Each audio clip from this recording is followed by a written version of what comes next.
Welcome to Data and Marketing Nation, the podcast that keeps busy professionals like you up to date on all things connecting data and marketing.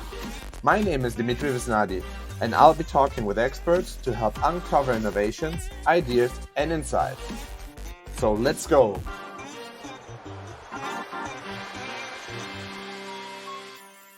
Hey Alex, how are you today? I'm perfect. Hi, Dimitri. Thanks for your invitation. Welcome, and I'm very happy to talk to you today because the central topic of today will be dashboards. And I work with a lot of dashboards myself. I think lots of companies do.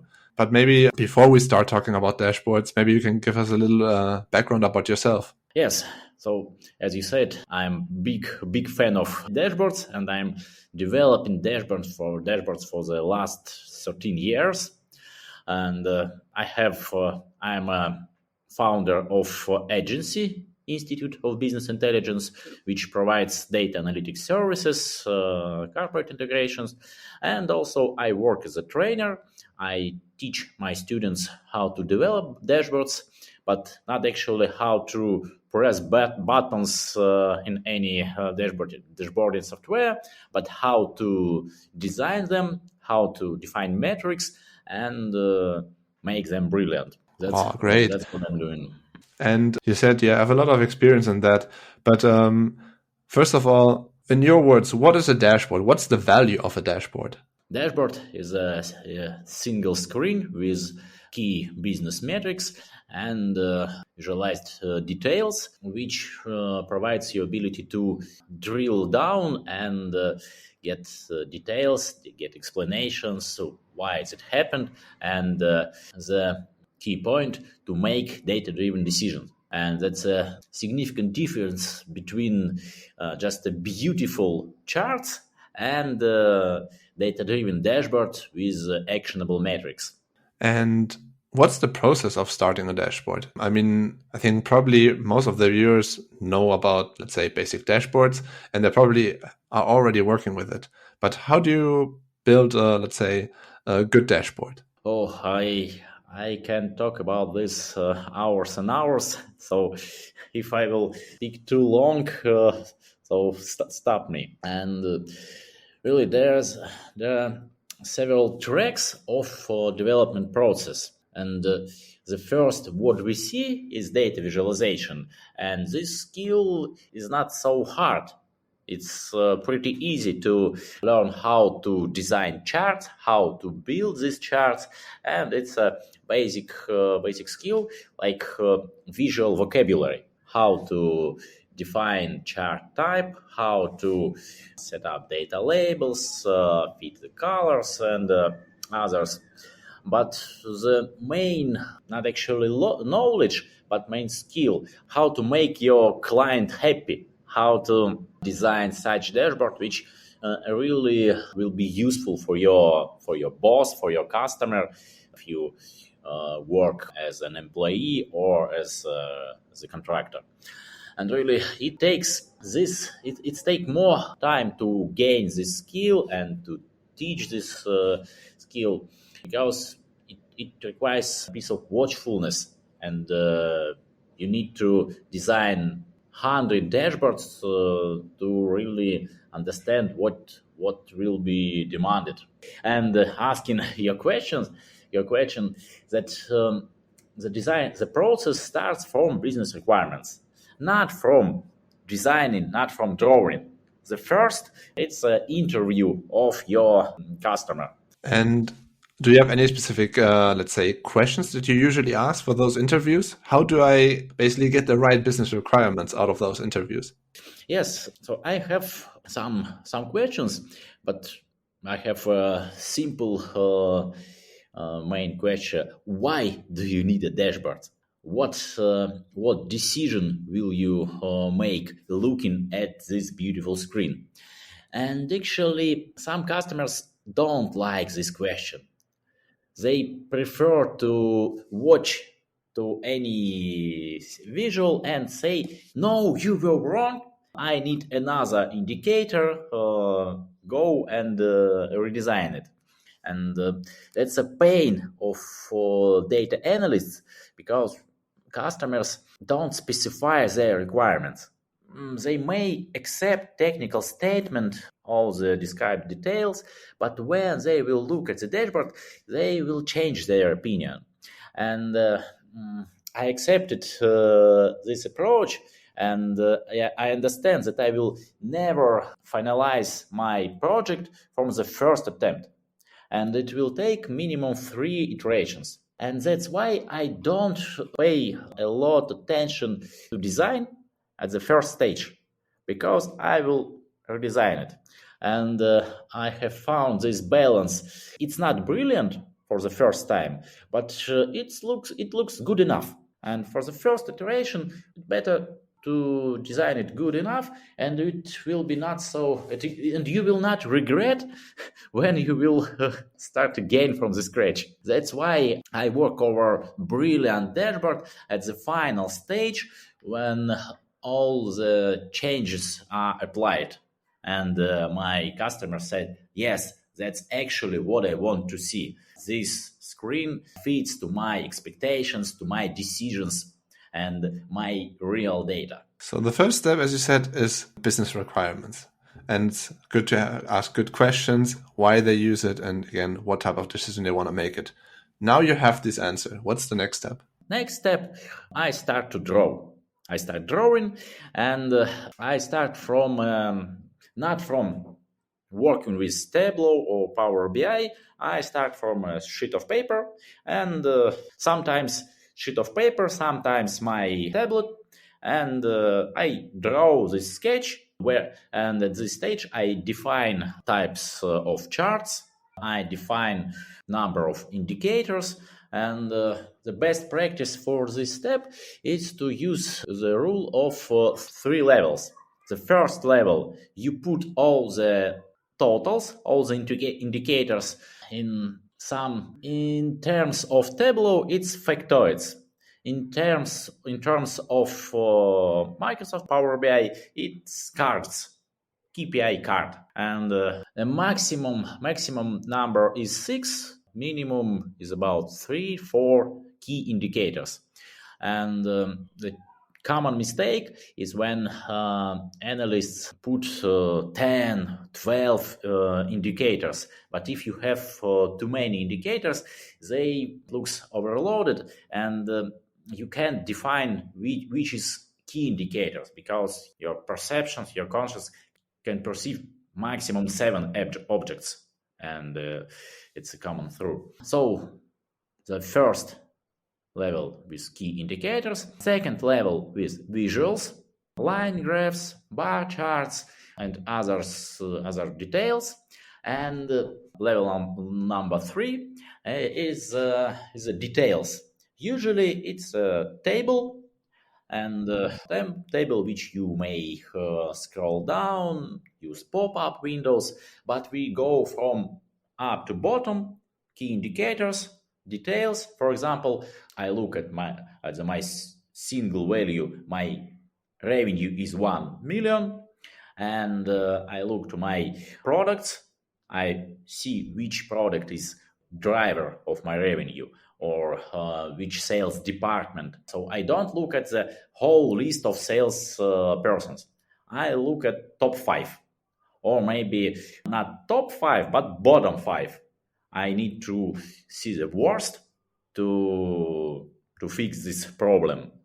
And after that, I go to details, for example, each customer, each product, each order, and that's how it works. And if you go this way, you don't need to be so creative. Just follow this rule, and you don't need to, especially when you are, again, just follow this rule, and you will save your time on the designing process.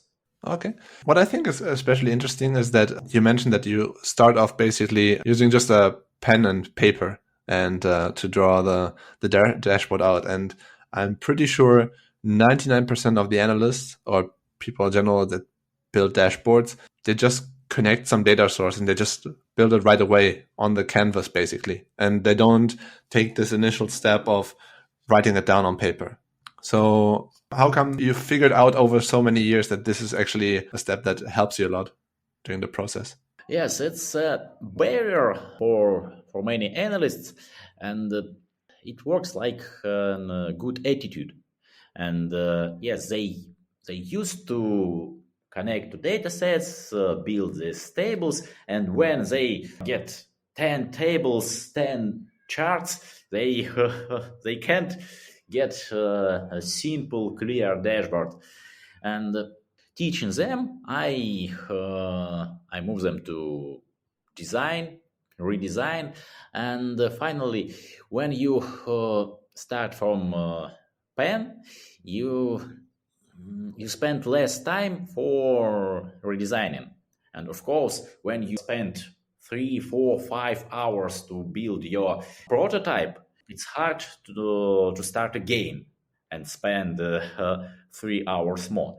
But when you work with pen, okay, I spent 1 hour, but for the next sheet of paper, I will spend 20 minutes. And sometimes I divide this sheet of paper into pieces and combine. I move these charts and take final picture and send to my designer, to my analyst, who will develop a digital sketch for the next stage.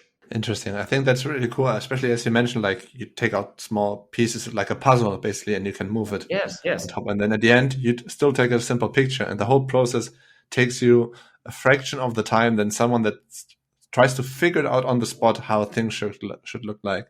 And I think also this way, people get very quick feedback from their stakeholder or their client when you show them like this is the dashboard, and I assume you can ask them questions. How would you use that? What do you think about it?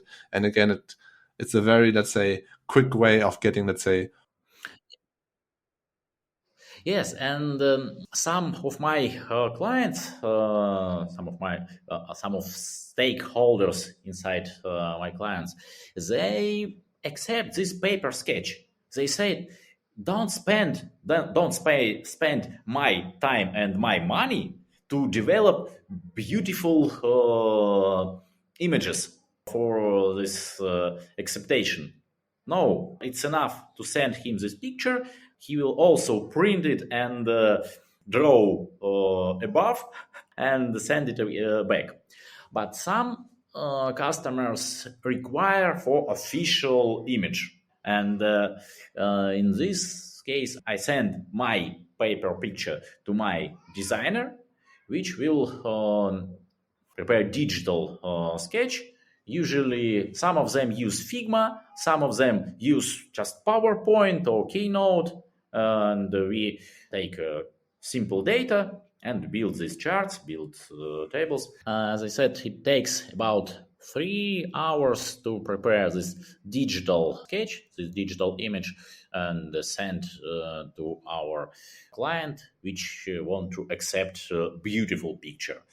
And my team usually use Figma, sometimes just PowerPoint or Keynote, and so it's well-known tools, and they are pretty simple.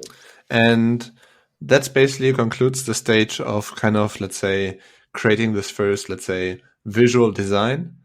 And then once the client approves and they're happy with the visual, are you then starting to build the dashboard?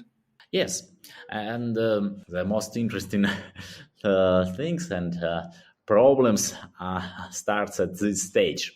Because when client look at the sketch, or especially the beautiful picture, he says that everything's okay. But when we fill this concept with real data, sometimes we get another visuals, and it's a significant difference when you look at the bar chart with 6 bars and 16 bars. And it looks messy, and you need to redesign it. Maybe provide more space for this bar chart, or switch it to the table, because we have too many elements, not 16 but 26. And when we connect it to real data, we need to redesign. Or for example, another case, we have beautiful pie chart for 5 categories, 30%, 20%, but real data have distribution 95%, 4%, and 1. And this visual doesn't make any sense because you see this circle and can't get the difference visually. And when we connect our prototype to real data, we go to the second stage of adoption to real data. And sometimes when customer look at some of visuals, he accepts that they are nonsense and he want to add some new categories. He want to add some filters and or add some details, pop-ups, which really needed to make a decision because he need to get these answers. Why? What details? Who is responsible for these profits or losses? That's why the dashboard with real data and image are always different. And these changes takes about from 20 to sometimes to 60%. And the stage is basically, we call it, let's say, building the dashboard. But are you also concerned with getting the data to the dashboard? Like, I don't know, maybe it needs to be cleaned, maybe it needs to be, transformed a little bit. Do you also work that into consideration when building the dashboard? Yes. So sometimes we work with clear data. Sometimes we work with raw data. And for example, we have a list of 50 categories, statements of expenses or categories, and we start thinking how to group them, our categories, into 5, 6, 10 categories, or combine them into others. We suggest some options like ABC analysis or something else to add this second level, this interim level between total and raw data. And we are involved in this process. And sometimes looking at the dashboard, our customer understand that it's not real data. It's impossible for their business. And firstly, he says that it's our fail, but finally, when we go check and prove that it's not our mistake in calculations, it's his source data, he accepts it. Yes, it's sorry, guys, but no, he don't say sorry. He says, okay, it's my fail. But I think that's being a consultant. The consultant is always wrong. And even if they're not wrong, the client doesn't matter, is always right. So I think it's part of it. Doesn't matter if Yes. you're a external consultant or if you are, let's say, just a data analyst in a company and you build the dashboard for some management or some team lead. Again, I think it's the same rule.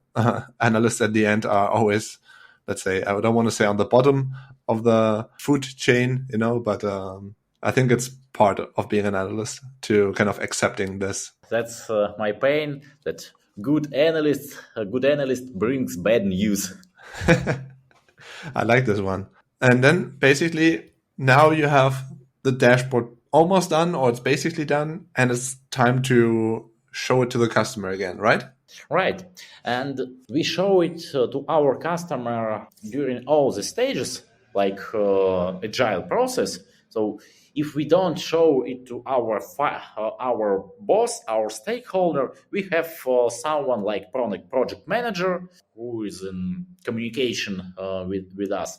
And also at this stage, sometimes this project manager, sometimes our stakeholder is coming with not priority changes. For example, rename this title, change the color, add comma or add dot, or add some shortcuts and adapt to its corporate guideline. And I sort these requirements to prior related to decisions, to data quality, and others which I leave for the final stage. and some mistakes in titles or something not so significant. And I don't spend not exactly my time, I don't spend my attention to these insignificant details. But customer expects that I will finalize everything at once. But I say, let's accept all the changes related to data, to decision, and finally we will make it beautiful. I don't work over these points together because I'm not a magician. Yeah, makes sense. My secret is that I divide this complicated process into simple Kanban steps. Makes sense. But then for the delivery, basically, once you say, hey, the dashboard is finally done, it looks polished, do you still do some sort of a workshop to really explain them how it works so that they really know how to, let's say, read the insights out of it? Or do you just say, hey, it's done, I'm shipping it to them, I'm sending them the link or something, and I'm out? Or what's the process there? Yes. So when it's looks like polished, everything's done. It's not the final step, and if you want to make when everything is polished, finished, sometimes my team thinks that we are almost finished, but not. And because you need to make your client glad and fit his expectations, and sometimes exceed his expectations, because really client don't know how to use the dashboard, how to make decisions. And when you just send him a link, get your dashboard and monitor your sales, someone can't and ask to add another one filter, another one tab, but client don't understand. He doesn't get used to press this filter, to use cross filtration. And you need to teach your client, as you said, make a workshop how to use it. And that's a skill of data storytelling, and you need to connect your visuals to his decisions. And you need to be involved enough in business processes to speak on the common language with your client. It's another one challenge for the true data analysts, because they don't like to talk to people. They like to work with data. But if you want your job will be well paid, you need to talk, you need to teach your client and be proactive. And that's the final stage. And if I perform well at this stage, when I really involved in this business and I understand how to bring the value, I will get another one project, not just finish. And my client will always require for more and more analytics. But and I need to explain what is a part of current project and what is a goal for the next project. And again, I apply my approach that I divide this process into simple parts. But it takes years of practice of negotiations with corporate clients, how to explain them you will not redesign it again, and they must pay more. Understand. But once the dashboard is basically delivered, do you have any, let's say, practices in mind, or do you actually, I don't know, apply them to understand if a dashboard is actually used? Or do you say, hey, once my job is done, I'm out. I'm not interested anymore. Or do you also, just as an example, I know that many work with a Looker Studio, which was formerly called Data Studio from Google.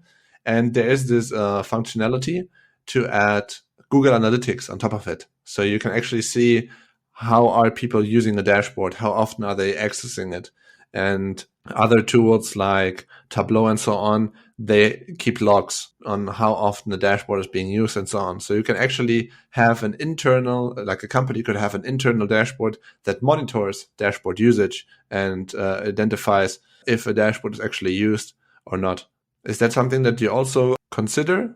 So I divide this endless process to a stage of development and this milestone of delivery, and the process of exploitation, of improvements. And in my experience, I teach in-house team of my client how to support it. Sometimes I have clients on my personal support and improvement, but my position that I say that my job is done when we have delivered it, and next stage is improvement. And my opinion is to deliver faster and start to get feedback from your users and plan your next release and set priorities between different dashboards, because of course you will get a lot of improvements, but maybe they are not so business demanded.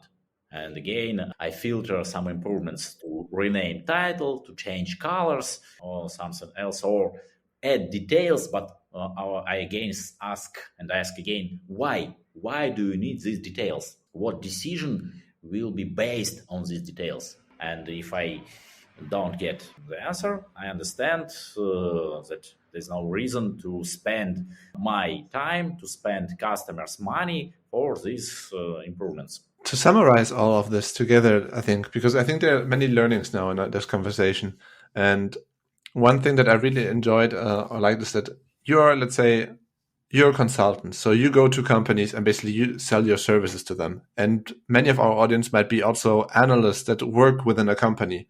However, I think they can still apply a lot of these techniques that you use, because especially trying to really understand how the audience or how your stakeholder, your client is using, or the consumer basically is using your dashboard that you are building. I think it's so important that you as an analyst understand, as you said before, what are the decisions they're trying to build on top of this dashboard? How is this integrated? Even though probably many analysts get the requests of build this dashboard, do it now, do it as fast as you can, just have it there. I don't care how pretty it is, how, what shape it is, just put me some tables, put me some bar charts.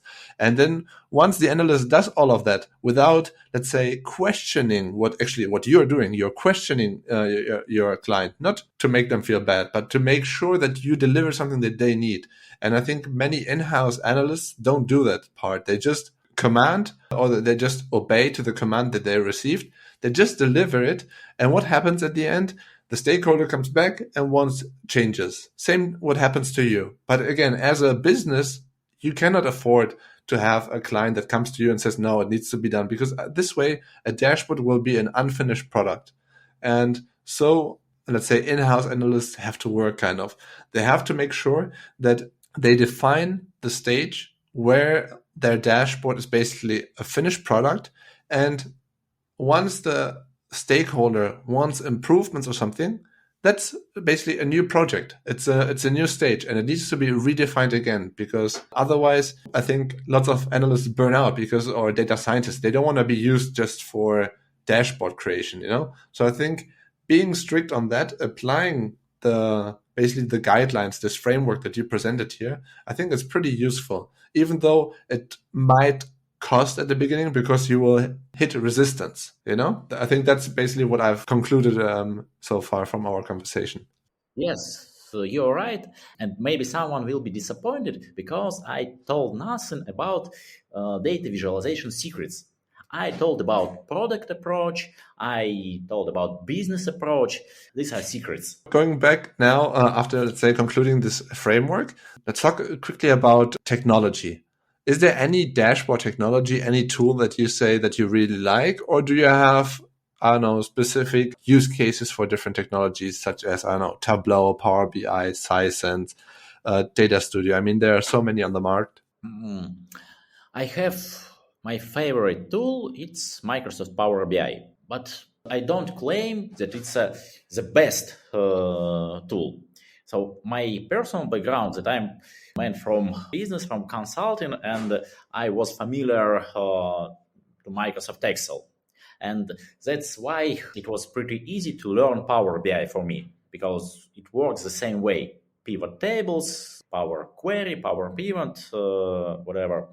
And at the current moment, I understand all the bugs of Power BI, and I know how to avoid them, how to fix and use. And it's predictable for me how it works, and some tips and tricks. And what I like from Tableau, it's their community. They have dashboard gallery, Viz of the Day challenge, and others. So they promote visualization culture. And I always look through Tableau gallery and find some insights what may I apply in my Power BI dashboards. And if my client doesn't have any existing platform, I offer Power BI. If my client already have Tableau, Click, Sisense, Looker, I can develop or someone in my team can develop dashboard in this tool, but it's about 30-40% of project how to develop. Yes, makes sense. I have one final question that I'd like to ask my guests now, and it's basically a very, let's say, open question, and it depends on your learnings and what you can share. But the question is usually, tell me a data or a marketing secret. So basically a positive or a negative learning that you had during your experience. In this case, I'm pretty sure it will be a data learning. Do you have anything that you can share with us about that? Do you mean digital marketing secrets for self-promotion or for any business? No, anything that could be related to, let's say, maybe building dashboards or, I don't know, like some secret sauce or at least some great learnings that you had. Could be a negative learning, could be a positive learning. Okay, so my positive learning for self-promotion is to share my portfolio. And some people say that they afraid that someone will steal their portfolio. And really, each month I find my images with someone else logo above it. But I don't worry. And sometimes my subscribers send me links that my online course is stolen and selling somewhere.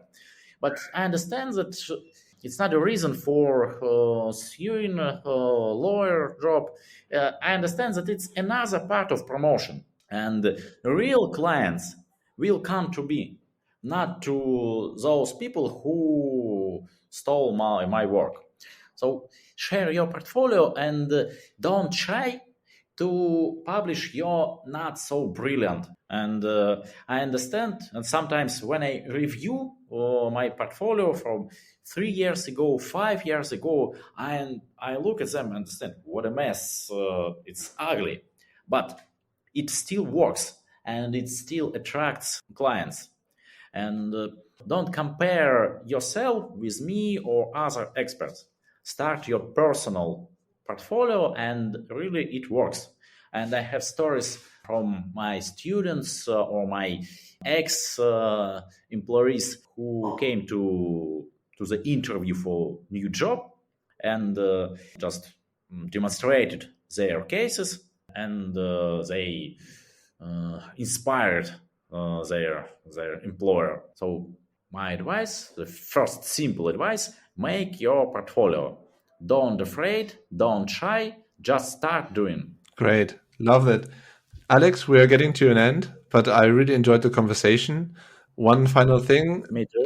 How can people reach out to you? So they can find me on LinkedIn, on my website datatospeak.com, and they can, coming back to portfolio, they still can join my International Data Visualization Award. When I provide data sets, when I invite international expert for judging this event, and it's a real chance to make your portfolio, to improve your skills and learn best practices. That's my offer for all of them who are listening us and even watching. Perfect. Great. Alex, it was a pleasure. Thank you so much for your time. Thank you. Good luck. Thank you for joining us on this episode of the Data and Marketing Nation. If you want to put your marketing data to action, head over to vanalize.com. I wish you a wonderful day and see you on the next episode.